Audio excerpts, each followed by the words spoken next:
Sean bienvenidos a las historias de Lilith. Muy bienvenidos a todos, queridos oyentes. Estamos una vez más acá para leer otro cuento fantástico del señor H.P. Lovecraft. Espero que lo disfruten.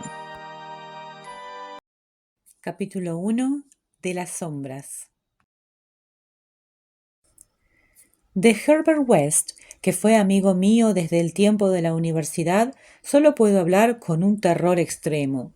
Este terror no se debe solamente al modo siniestro en que hace poco desapareció, sino que se fue generando en la naturaleza del trabajo que realizó durante su vida, y que por vez primera alcanzó gravedad hace más de 17 años, cuando nos encontramos en el tercer año de nuestra carrera, en la Facultad de Medicina de la Universidad Miskatonic de Arkham. Mientras estuvo conmigo, me mantuvo completamente fascinado con sus maravillosos y perversos experimentos, y así me hice su compañero más cercano. Mi miedo es incluso mayor ahora que ha desaparecido y el hechizo se ha quebrado. Siempre los recuerdos y las contingencias son más terribles que la realidad. El primer acontecimiento terrible que ocurrió durante nuestra amistad me causó la impresión más profunda que me hubiera llevado hasta ese momento, y aún hoy me cuesta contarlo. Sucedió, como decía, mientras estábamos en la Facultad de Medicina, donde West ya se había hecho fama con sus alocadas teorías acerca de la muerte y su naturaleza y las posibilidades de vencerla de modo artificial. Sus conjeturas, que eran ridiculizadas por profesores y alumnos, giraban en torno a la naturaleza esencialmente mecánica de la vida y se remitían a la forma de hacer funcionar la maquinaria orgánica del ser humano, luego de que hubieran fallado los procesos naturales, por medio de una reacción química deducida. Con el objeto de experimentar variadas soluciones reanimadoras, había sometido a tratamiento y sacrificado a numerosos conejos, cobayos, gatos, perros y monos, hasta llegar a convertirse en la persona más resistida de la facultad. En varias oportunidades había llegado a obtener signos vitales en los animales que supuestamente se hallaban muertos, violentos signos de vida. Pero prontamente tuvo conciencia de que la optimización de su proceso, de ser verdaderamente viable, necesariamente implicaría una vida entera dedicada a la investigación. Del mismo modo, ya que una solución no actuaba de la misma manera en especies orgánicas diferentes, vio claramente que debía disponer de seres humanos si deseaba lograr nuevos y más especializados progresos.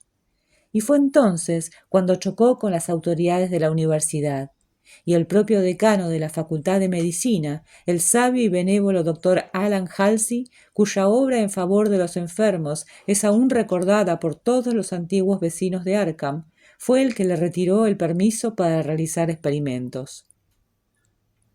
Yo siempre había sido excepcionalmente tolerante con los trabajos de West y frecuentemente hablábamos sobre sus teorías, cuyas derivaciones y apéndices resultaban infinitos. Al igual que Haeckel, sostenía que la vida es un proceso químico y físico y que la supuesta alma es solo un mito, y creía que la reanimación artificial de los muertos podía quedar supeditada solamente al estado de los tejidos, y que si no se hubiera iniciado una descomposición real, cualquier cadáver dotado de todos los órganos se hallaba apto para recibir, a través de un tratamiento adecuado, esa cualidad singular que se conoce con el nombre de vida. West comprendía perfectamente que el más leve deterioro de las células cerebrales, producido por un período letal, aún fugaz, podía llegar a afectar la vida intelectual y psíquica. En un principio, tenía las esperanzas de poder hallar una reacción capaz de restituir la vida antes de la verdadera acción de la muerte, y solo los fracasos repetidos en animales le revelaron la incompatibilidad de los movimientos vitales naturales y los artificiales. Fue así como se procuró de ejemplares extremadamente frescos y les aplicó sus soluciones en la sangre inmediatamente luego de que la vida se hubiera extinguido. Tales circunstancias volvieron totalmente escéptico al profesorado, ya que pensaron que en ninguno de los casos la muerte se había producido efectivamente. No se detuvieron a sopesar la cuestión en forma razonable y pausada. Al poco tiempo, luego de que el profesorado le hubiese prohibido proseguir con sus trabajos, West me confesó su decisión de conseguir de la forma que fuera ejemplares frescos y así reanudar secretamente los experimentos que no podía realizar con consentimiento. Resultaba horrible escucharlo hablar acerca del medio y el modo de conseguirlos. Nunca en la facultad nos habíamos tenido que preocupar por conseguir ejemplares para las prácticas de anatomía. En cada ocasión que el depósito disminuía, 2 negros de la zona eran los encargados de enmendar este déficit sin que nunca se les preguntase. Por ese tiempo, West era un joven delgado y con gafas, de rasgos delicados, cabello rubio, ojos azul claro y voz suave. Y resultaba extraño oírle explicar cómo la fosa común era relativamente más atractiva que el cementerio de la Iglesia de Cristo, ya que casi todos los cuerpos de este último se hallaban embalsamados, lo que evidentemente hacían imposibles las investigaciones de West.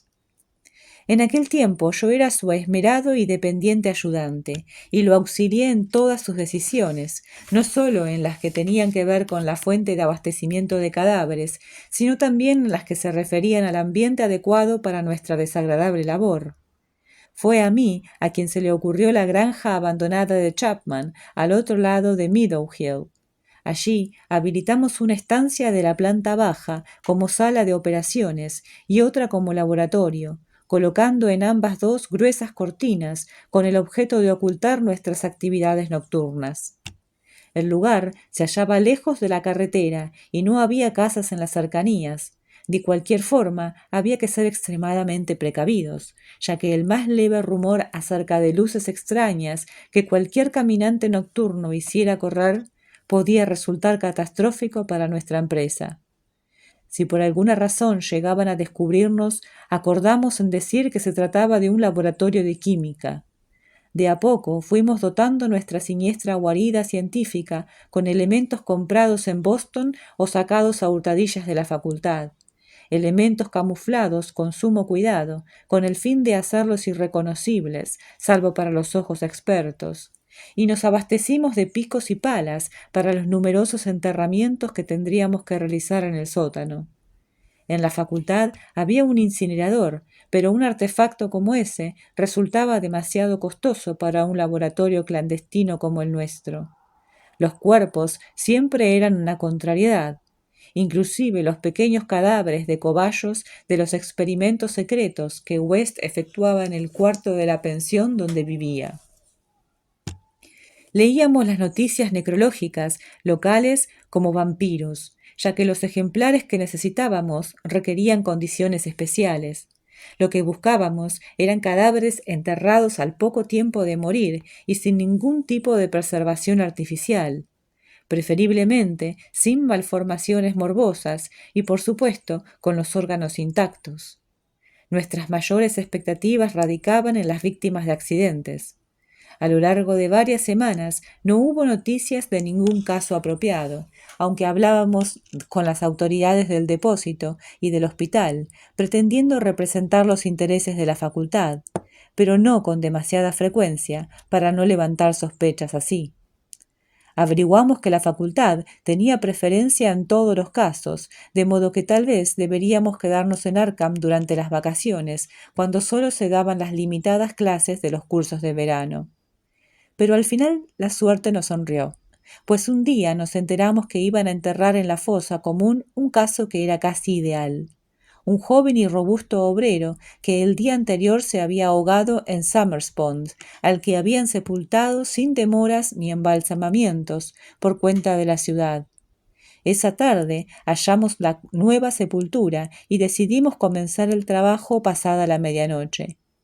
Fue una tarea repulsiva la que llevamos en la oscuridad de las primeras horas de la madrugada, aun cuando por ese tiempo los cementerios no nos provocaban ese horror particular que las posteriores experiencias despertaron. Acarreábamos palas y lámparas de petróleo, porque si bien en ese entonces ya había linternas eléctricas, no eran tan avanzadas como esos artefactos de tungsteno de hoy en día. La labor de exhumación fue lenta y sórdida, podría haber llegado a ser horriblemente poética si hubiéramos sido artistas en vez de científicos. Y cuando nuestras palas se encontraron con la madera, sentimos alivio. Cuando la caja de pino quedó al descubierto por completo, West bajó, quitó la tapa, extrajo el contenido y lo dejó apoyado. Me agaché, lo tomé y entre los dos lo sacamos de la fosa. Luego trabajamos denodadamente para dejar el sitio como lo habíamos encontrado. La tarea nos había puesto un poco nerviosos, sobre todo el cuerpo rígido y el inexpresivo rostro de nuestro primer trofeo, pero nos arreglamos para hacer desaparecer cualquier huella dejada de nuestra visita. Una vez que quedó lisa la última palada de tierra, metimos el ejemplar en un saco de lienzo e iniciamos la vuelta a la granja del viejo Chapman, al otro lado de Meadow Hill. Bajo la luz de una potente lámpara de acetileno, en una improvisada mesa de disección instalada en la vieja granja, el ejemplar no tenía un aspecto muy espectral. Había sido un joven fornido y de poca imaginación, al parecer un tipo sano y de clase baja, de constitución ancha, de ojos grises y pelo castaño. Un animal sano, sin una psicología intricada y lo más probable con unos procesos vitales extremadamente sencillos y saludables. Ahora bien, parecía estar dormido más que muerto, así con los ojos cerrados. No obstante, la comprobación experta de mi amigo borró de inmediato cualquier duda al respecto. Por fin habíamos conseguido lo que West siempre había deseado: un muerto realmente ideal, apto para la solución que habíamos preparado con teorías y cálculos meticulosos, con el fin de aplicarla en un organismo humano. Estábamos enormemente tensos. Éramos conscientes de que las probabilidades de obtener un éxito completo eran mínimas y no lográbamos reprimir un horrible temor a los grotescos efectos de una posible animación parcial. Teníamos particulares reparos en lo que se refería a la mente y a los impulsos de la criatura, ya que podría haber tenido algún deterioro en las delicadas células cerebrales luego de la muerte. En lo que a mí respecta, todavía conservaba una curiosa noción clásica del alma humana y sentía algún miedo ante los enigmas que podría revelar alguien que volvía del reino de los muertos. Me preguntaba acerca de las visiones que podría haber presenciado este apacible joven en las inaccesibles regiones y qué podría relatar si regresaba por completo a la vida. Pero aún así mis expectativas no eran excesivas, ya que compartía casi en gran parte el materialismo de mi amigo. Él se mostró más inalterable que yo al inyectar una buena dosis del fluido en una vena del brazo del cadáver y vendar el pinchazo de inmediato. La espera fue espantosa, pero West no perdió en ningún momento el aplomo. De vez en cuando aplicaba el estetoscopio sobre el ejemplar y sobrellevaba con filosofía la ausencia de resultados. Luego de que pasaran 3/4 de hora, viendo que no había ningún signo de vida, decepcionado, declaró que la solución no era adecuada. No obstante, decidió sacar el mayor provecho de esta oportunidad y así experimentar con una fórmula modificada, antes de deshacerse de su macabra presa. Por la tarde habíamos cavado una fosa en el sótano y deberíamos llenarla al amanecer. Pero aunque habíamos colocado cerradura a la casa, no queríamos correr el menor riesgo para que no se produjera ningún descubrimiento desagradable.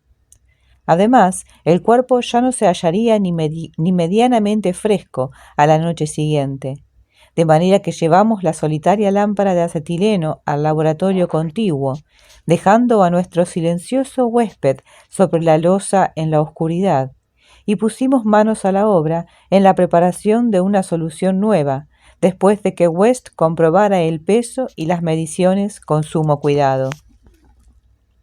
El horroroso acontecimiento sucedió repentinamente y de forma totalmente inesperada.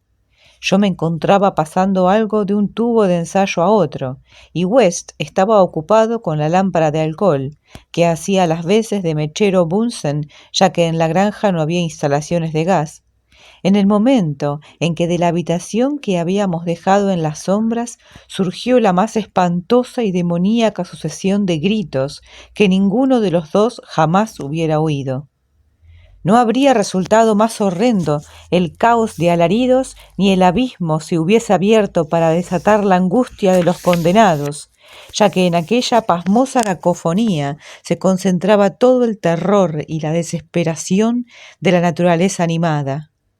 No podían ser humanos, ningún hombre es capaz de proferir semejantes gritos, y sin reparar en la tarea que estábamos realizando, ni en la posibilidad de ser descubiertos, saltamos los dos como animales asustados por la ventana más cercana, tirando al suelo cubos, lámparas y matraces, y huyendo como locos a la estrellada negrura de la noche rural.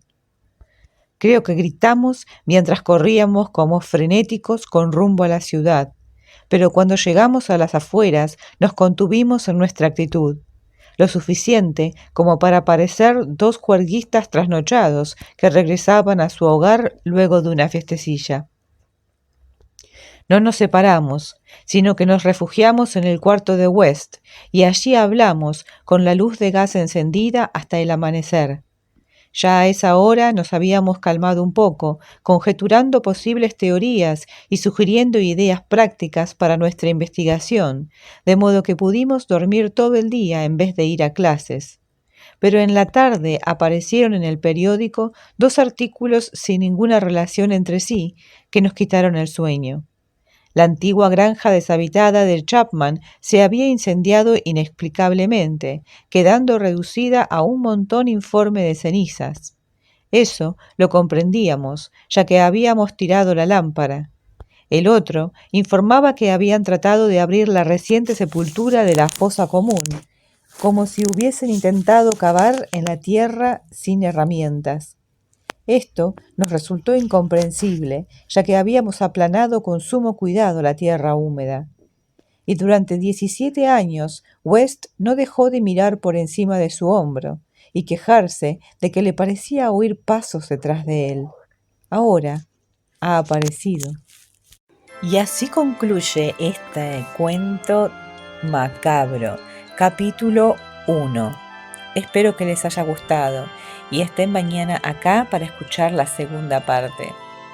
Gracias.